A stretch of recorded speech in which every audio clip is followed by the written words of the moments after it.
এবারে ডেকে নেব আজকের এই তৃতীয় গ্রুপের সেকেন্ড লাস্ট প্রতিযোগীকে। মঞ্চে আসছে মহারাজা।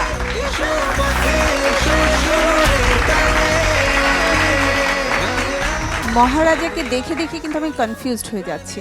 আজকের এই লুকস মানে কালো চশমা, আমি কনফিউজড হয়ে গেলাম। মহারাজা আসলে আজকে আমার খুব পছন্দের একজন শিল্পী, শ্রদ্ধেয় আয়ুব বাচ্চু স্যারের একটি গান গাইছি, তো যেহেতু ব্যান্ডের গান গাইছি তো এই কারণে একটু এইভাবে সেজে আসা।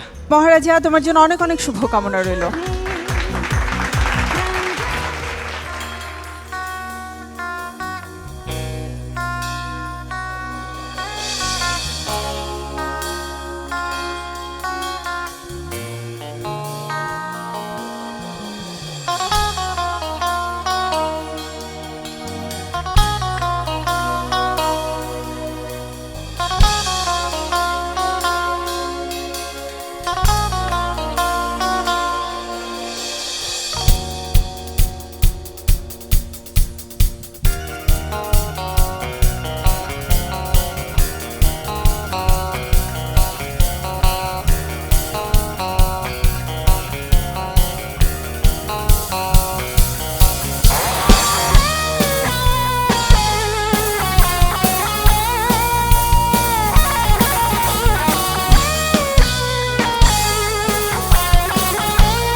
ঘুমন্ত শহরে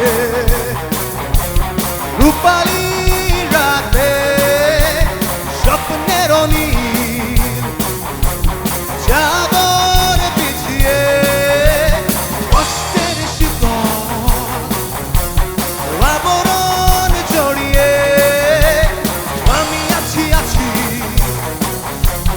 তোমার স্মৃতিতে। ভালোবাসার সরল বাঁধন ছিঁড়ে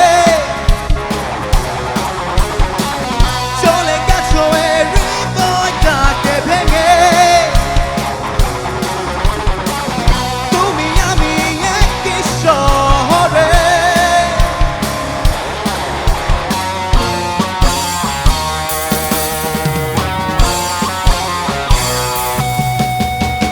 তবুও একাকী ভিন্ন গ্রহে।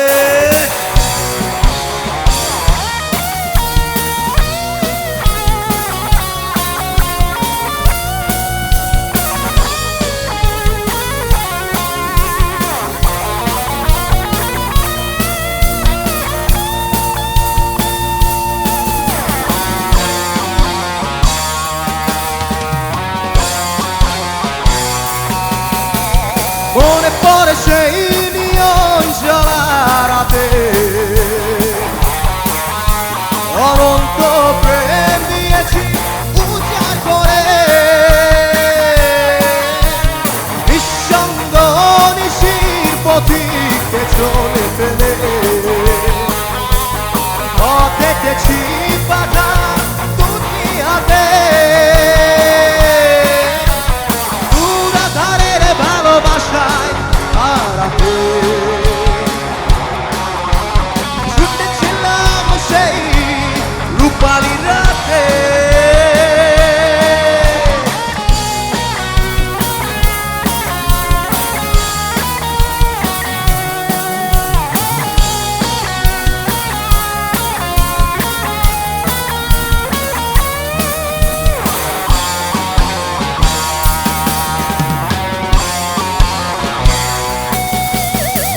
এই রাতে সব প্রেম হারিয়েছি অকারণে।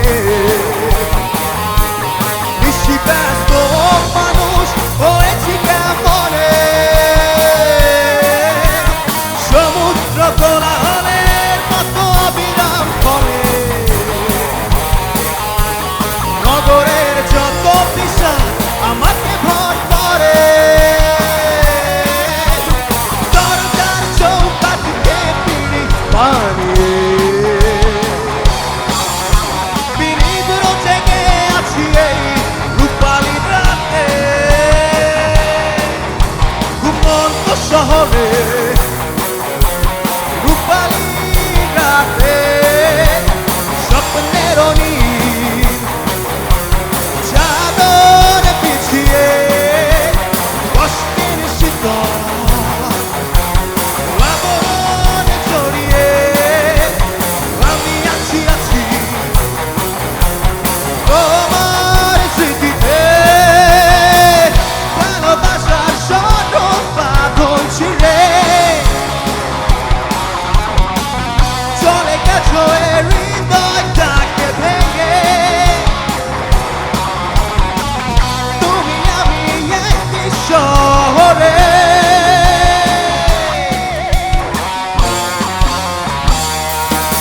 গ্রহে।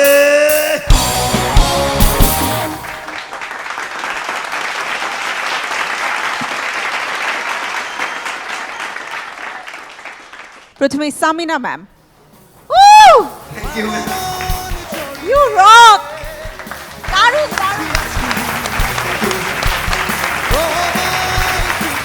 আমি অবাক হচ্ছি যে ফোক গেয়েছো সেটা বড় কথা না, কিন্তু আজকের যে পারফরমেন্সটা হলো তোমার, এবং মানে শুরু থেকে শেষ পর্যন্ত এনার্জির তো কোনো শেষ দেখিনি, এবং প্রতিটা নোট, প্রতিটা শব্দ, প্রতিটা মানে ইমোশন, প্রতিটা জিনিস তোমার একদম অ্যাকিউরেট ছিল। বিষাদের জায়গায় যে বিষাদটা বললা, তারপরে তোমার আমরা একই শহরে আছি তবু আমরা ভিন্ন গ্রহে, এই যে সুরের অনেক ওঠানামা ছিল, লা লা লা লা লা লা লা লা লা, এই যে জিনিসগুলা প্রত্যেকটা সুরে ছিল। মানে তোমাকে আমি 100 না দিয়ে কি করব বুঝতে পারছি না।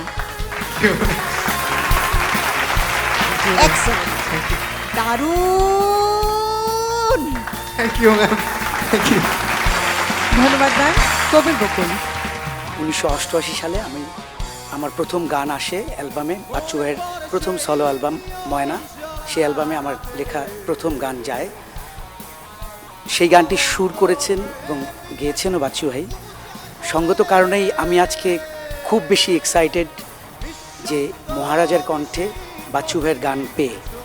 সেই জন্য আমি শুরুতেই বাচ্চু ভাইকে স্মরণ করে নিলাম এবং বলবো যে ওই ভিন্ন গ্রহে বসে তিনি তোমার এই পারফরমেন্স দেখেছেন এবং দেখে আমাকে দিয়ে বলানোর চেষ্টা করলেন যে ইউ আর রক্স। এবং আজকে আমার মনে হলো যে সেরা কণ্ঠই পেয়ে গেছে। Thank you sir. অনেক শুভকামনা। Thank you sir. ধন্যবাদ। বন্যা ম্যাম, আমি একটুখানি বাইরে গিয়ে একটা দুটো কথা বলি, তোমাদের হয়তো পরে ভবিষ্যতে কাজে লাগবে। জি ম্যাম। একটা হচ্ছে যে আইয়ুব বাচ্চুর গানে একটা জিনিস ছিল, আমরা একসাথে অনেকগুলো কাজ একসাথে করেছি, তো ও গানে না এই মানে একটা কি বলবো, সাইলেন্ট অ্যান্ড সিক্রেট ইমোশন কিন্তু সবসময় কাজ করেছে। আর আরেকটা জিনিস যেটা ওর গানে সাংঘাতিকভাবে আমার মনে হয়েছিল যে মডুলেশন, খুব মডুলেশন ছিল, এই সাংঘাতিক একটা কি বলবো, খুব পাওয়ারফুল একটা দেওয়ার পরে আবার সফট হয়ে যাওয়া, ওই কতগুলি ছোট ছোট টেকনিক আমার মনে হয় যে তোমরা যদি আরেকটু খেয়াল করো, এভরিথিং নিডস আ ব্রেক। তো এই আমারও তাই মনে হচ্ছে তোমার গানটার মধ্যে ব্রেকের জায়গাটা অনুপস্থিত ছিল। এইটা আমি খুব ভালো গান হয়েছে নিঃসন্দেহে, সেটা নিয়ে কিছু বলছি না। এটা আমি তোমাকে একটা টিপস দিতে চাই যে যখনই মনে করো তুমি গাইছো গান, সব যদি তুমি একই রকম এনার্জি নিয়ে একই পাওয়ারফুল গাও, তাহলে কখনো কখনো একটু মনোটোনাস লাগে, যে খুব নয়েজি মনে হতে পারে। কেমন? ভালো। Thank you.